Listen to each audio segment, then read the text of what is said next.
अस्सलाम वालेकुम ख़वातीन व हज़रात, आप देख रहे हैं उर्दू पॉइंट और प्रोग्राम सेहत की बातें के साथ मैं हूं आपका मेज़बान डॉक्टर अब्दुल बासित।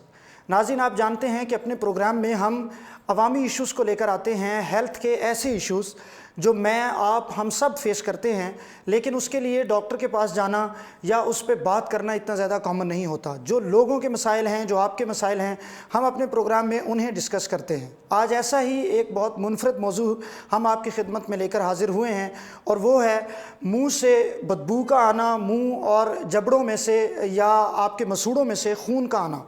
बहुत से लोग ऐसे हैं जो जब अपना मुंह साफ़ करते हैं तो उनके मसूड़ों से खून आता है। बहुत से लोग ऐसे हैं जो मुख्तलिफ़ महफ़िलों में बैठते हैं, रोज़ाना डिस्कशन में, गुफ्तगू में उन्हें महसूस होता है कि उनके मुंह से बदबू आ रही है। इसकी वजूहात क्या हैं, इसका इलाज क्या है, आज हम इस पर बात करेंगे। हमारे साथ मौजूद हैं मुल्क के मारूफ surgeon doctor Gulrez Zulfiqar. Oral cavity में मुंह, चेहरा और जबड़ा सर्जरी के माहिर हैं, जना हॉस्पिटल में काम करते हैं। हमारे साथ आज मौजूद हैं हमारे स्टूडियो में। Thank you so much sir, thanks for joining. Doctor साहब, सबसे पहला सवाल मेरा आपसे ये है कि अगर हम पहले इस चीज़ को ले लें, जो बहुत से लोग हैं उनके मुंह से जो स्मेल आती है, इसकी क्या रीज़न्स होती हैं?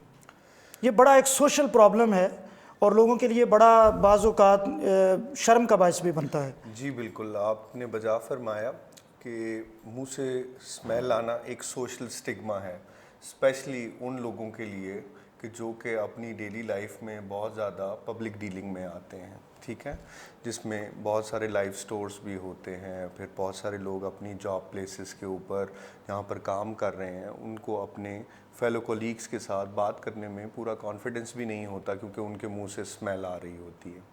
मुंह में स्मेल आने की दो वजूहत होती हैं मेनली।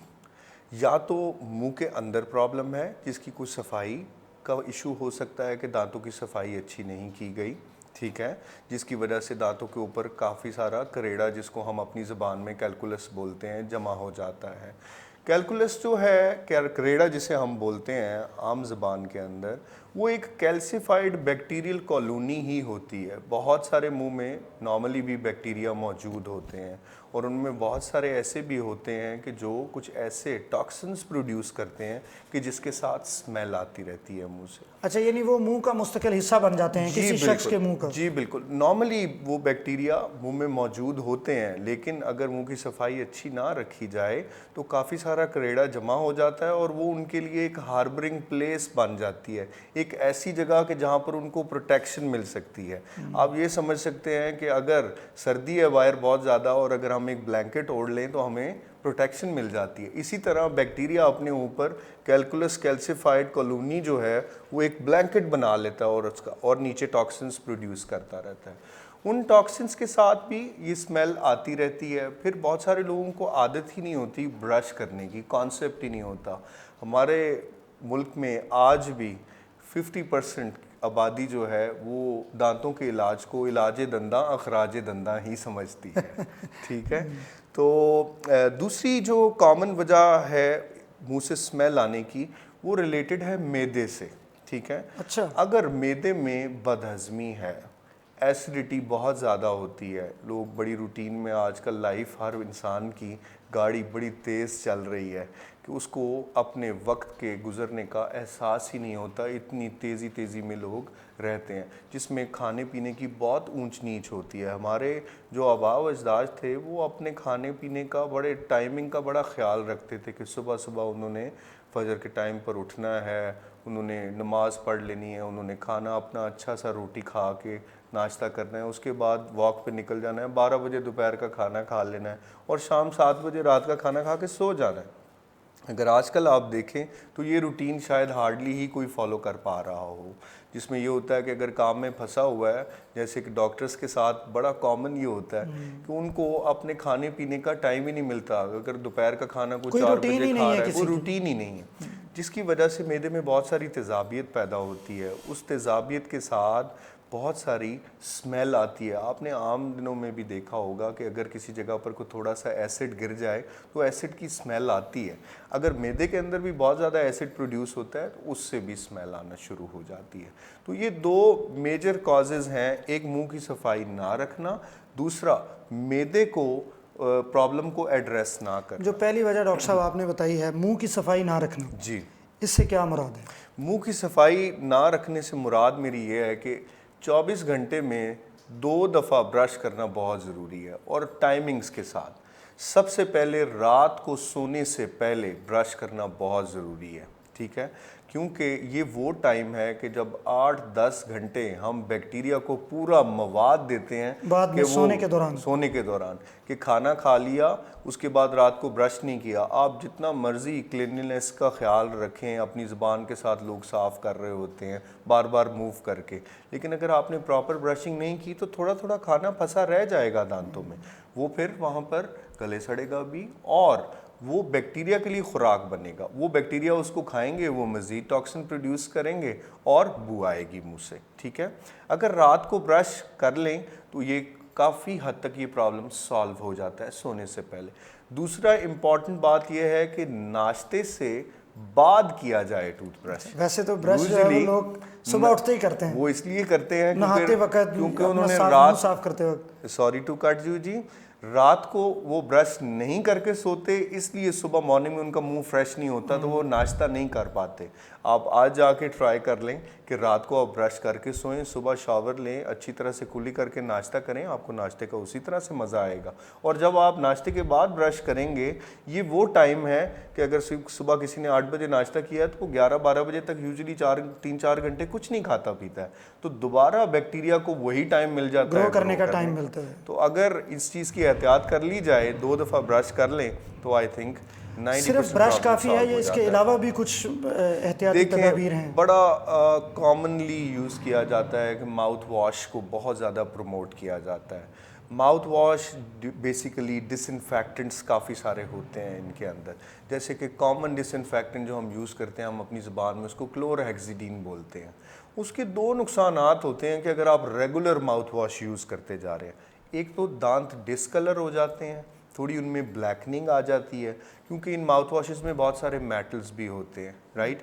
दूसरा इंपॉर्टेंट पॉइंट इसके अंदर ये है कि अगर आप डिसइंफेक्टेंट कंटिन्यूसली यूज़ करते जा रहे हैं तो मुंह के अंदर जो नॉर्मल बैक्टीरिया हैं जो आपकी हेल्प कर रहे हैं, जो रिक्वायर्ड हैं, जो कुदरत की तरफ से हिस्सा है उसका, उनका जो बैलेंस है वो डिस्टर्ब हो जाता है। कुदरत में ने मुंह के अंदर तो फिर किस इंटरवल से करना चाहिए? देखें, अगर ब्रश तो डेली आपने बताया 2 दफ़ा रात सोने से पहले और सुबह नाश्ते के बाद। माउथ वॉश अगर आप मेरी अपनी रूटीन देखें तो मैं शायद वीक में 1 दफ़ा कभी माउथ वॉश यूज़ कर लूँ ब्रश के बाद किसी जी बिल्कुल। वो भी मैं यूजुअली अगर मुझे कोई फीलिंग आ रही हो कि मेरे गम्स बड़े इन्फ्लेम्ड हैं, को थोड़ा थोड़ा उनके अंदर से सोजन फील हो रही है, मुझे एक आधा दिन मैं ब्रश नहीं कर पाया हूँ, तो माउथ वॉश यूज़ कर लूँगा, it will be settled. Doctor साहब, जो आज के हमारे टॉपिक का दूसरा हिस्सा है, बहुत से लोग जब ब्रश करते हैं तो उनके मुंह से, उनके मसूड़ों से खून आता है जी। और अब कुछ लोग ऐसे हैं कि जिनके लिए ये एक रूटीन है, रोज़ाना सुबह जब वो ब्रश करते हैं खून आता है और उसके साथ जिए जा रहे हैं। इसकी क्या वजूहत है? मैं इसके साथ आपको ये भी ऐड करना चाहूँगा कि सिर्फ ब्रश करने से खून नहीं आता। बहुत सारे लोगों की ये भी कंप्लेंट होती है कि हम जब सुबह जागते हैं तो हमारे तकिए के ऊपर थोड़ा थोड़ा खून लगा होता है। यहाँ भी हमने ब्रश किया भी नहीं होता, हम कुली ही करते हैं, थूक के साथ भी खून आता है, तो खून आना शुरू हो जाता है और वो बहुत घबरा भी जाते हैं कि ये गले के अंदर से आ रहा है, मुंह के अंदर से आ रहा है, और गूगल के ऊपर सर्च करना शुरू कर देते हैं। डॉक्टर गूगल जो है वो उनको बताता है कि ये तो कैंसर की बड़ी कॉमन कॉज है, और वो फिर डिफरेंट डॉक्टर्स के पास घूमना शुरू हो जाते हैं, लेकिन प्राइमरी कंसल्टेंट किसी डेंटिस्ट के पास या maxillo oral and maxillofacial surgeon के पास नहीं जाते यूजुअली। लेकिन हमारे मेडिकल कोलीग्स बड़े समझदार हैं, दे आर वेरी गुड, वो खुद ही रेफ़र करते हैं कि this is the job of a dentist और ओरल एंड मैक्सिलोफेशियल सर्जन। अब आते हैं इसकी वजूहात की तरफ। दोबारा सफाई का ही प्रॉब्लम आता है, ठीक है। बड़ा कॉमनली आपने देखा होगा कि साल में 1 दफ़ा तो डेंटिस्ट के पास विज़िट कर ही लेना चाहिए, राइट। अगर साल में 1 दफ़ा बंदा विज़िट कर लेता है तो अगर कैलकुलस है, प्लाक है, तो उसको रिमूव किया जा सकता है स्केलिंग एंड पॉलिशिंग से। खून आने की वजह ये होती है कि जो टार्टर जमा रहता है, मसूड़े उसकी वजह से फूले रहते हैं, दोबारा वही बैक्टीरिया जो टॉक्सिन प्रोड्यूस करते हैं स्मेल वाले, वो कुछ ऐसे टॉक्सिन भी प्रोड्यूस करते हैं जिससे मसूड़े फूल जाते हैं। और मसूड़ों के अंदर खून की सप्लाई बहुत ज़्यादा होती है। जब वो फूले होते हैं उस वजह से जैसे ही उनको ट्रॉमा होता है ब्रश के साथ तो वो ब्लीडिंग होना शुरू हो जाती है। एक और कॉमन कॉज है कि हमारी आवाम समझती है कि जितना टूथब्रश हार्ड होगा वो उतनी अच्छी सफाई करेगा। दांत के लिए ज़रूरी है कि आप एक सॉफ्ट टूथब्रश यूज़ करें, राइट। दांत की वो सफाई भी कर देगा और मसूड़े को चोट नहीं पहुंचाएगा, क्योंकि मसूड़ा हेल्दी होगा तो दांत हेल्दी रहेगा। अच्छा, जिस तरह आपने बताया कि इसकी भी जो असल वजह है वो सफाई है, जी जी, इसका नुकसान क्या हो सकता है अगर एक शख्स के मसूड़ों से खून आ रहा है और वो इसको इग्नोर कर रहा है? क्या वक्त के साथ ये खुद ही ख़त्म होता है या किसी बड़ी बीमारी में भी ये कन्वर्ट हो जाता है? जी, बड़ी बीमारी में इस तरह से कन्वर्ट होता है कि जबड़े की हड्डी के दो हिस्से होते हैं। एक वो हिस्सा जिसको हम बेजल बोन बोलते हैं, जो कि नीचे वाला हिस्सा है। इसके ऊपर पट्टे लगे होते हैं जिससे हम मुंह खोलते हैं, बंद करते हैं, राइट लेफ्ट मूव करते हैं। दूसरा जबड़े की हड्डी का हिस्सा होता है जो दांत के चारों तरफ इर्द गिर्द होता है और वो दांत को फिक्स करता है, राइट। ये मसूड़ा जो है उस दांत के साथ इस तरह से अटैच होता है, राइट। फिर फर्दर इस दोनों के दरमियान में एक और अटैचमेंट अल्लाह ने बनाई है जिसे पेरियोडोंशियम बोलते हैं। अगर सफाई अच्छी ना रखी जाए तो पेरियोडोंशियम इफेक्ट होता है और जो चारों तरफ दांत के इर्द गिर्द हड्डी है वो आहिस्ता आहिस्ता नीचे जाती रहती है और चंद सालों के अंदर पेशेंट प्रेजेंट करता है हिलते हुए दांत के साथ कि मेरा दांत हिल रहा है।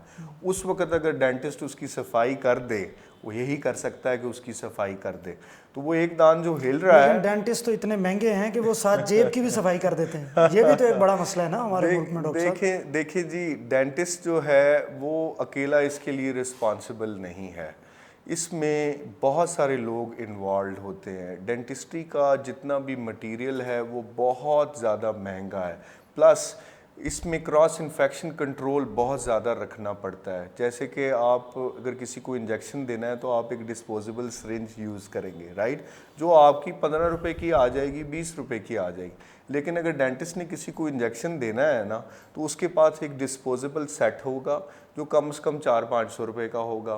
फिर वो एक स्लीव लगाएगा जो उसकी चेस्ट को कवर करके रखेगी ताकि क्रॉस इन्फेक्शन ना हो।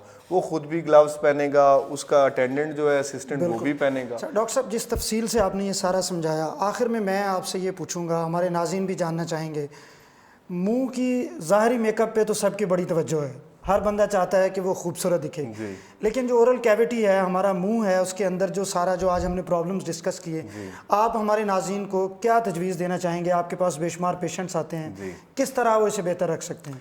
देखिए जी, बड़ा आसान सा तरीका है कि साल में एक दफ़ा अपने डेंटिस्ट से ज़रूर मिलें।